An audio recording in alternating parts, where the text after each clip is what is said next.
Twoman comedy acts in which one partner is much taller than the other are a tradition almost as old as comedy itself. Abbott and Costello, Laurel and Hardy, Kramer and Mickey, C-3PO and R2-D2, Jay and Silent Bob. I'm not sure what it is that's naturally funny about a tall guy and a short guy side by side, but it's something that's stood the test of time like few other comedy tropes.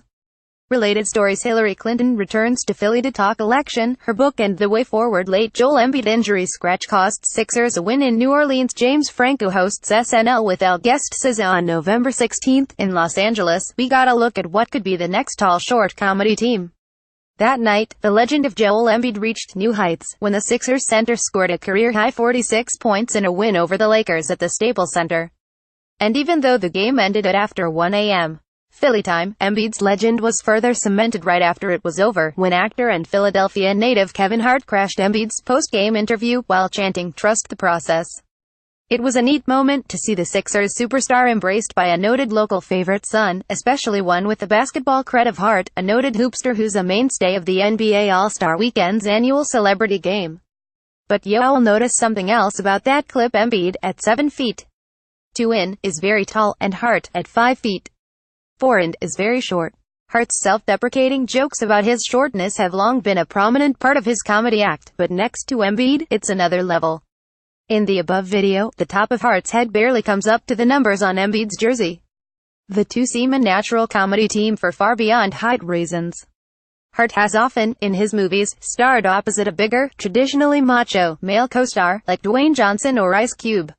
He was even going to appear in a basketball comedy called Ballers, opposite LeBron James, a few years ago, before it was called off. And while we know Hart is a funny man who can play basketball, we also know that Embiid is a basketball player who's really, really funny. Embiid, in his brief time in the league, has essentially invented a new style of athletic hilarity, which is pretty impressive for a guy who's only known how to speak English for a few years. His on-court mannerisms, from revving up the crowd to getting under the skin of rivals, never fail to put a smile on the face of Sixers fans, even beyond all the dunks, rebounds and dominant inside play. And whether he's flirting with Rihanna or trash-talking an upcoming opponent, Embiid has quite possibly the most entertaining social media presence of any active professional athlete. There's something about the guy that's just naturally funny. Embiid's appearance representing the team at last summer's NBA draft lottery, and his reactions to each of the several positive bounces for the Sixers, was like a masterpiece of the silent comedy of facial expressions. I know I'd love to see Hart and Embiid hone their comedy together again, and it turns out there's an upcoming opportunity. Hart is hosting Saturday Night Live this Saturday.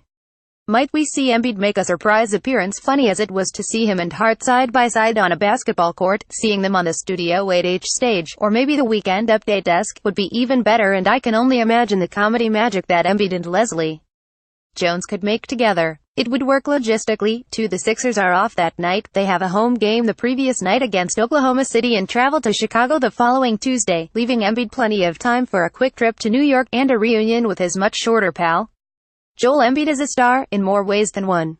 I know I'm ready for him to make his national comedy debut.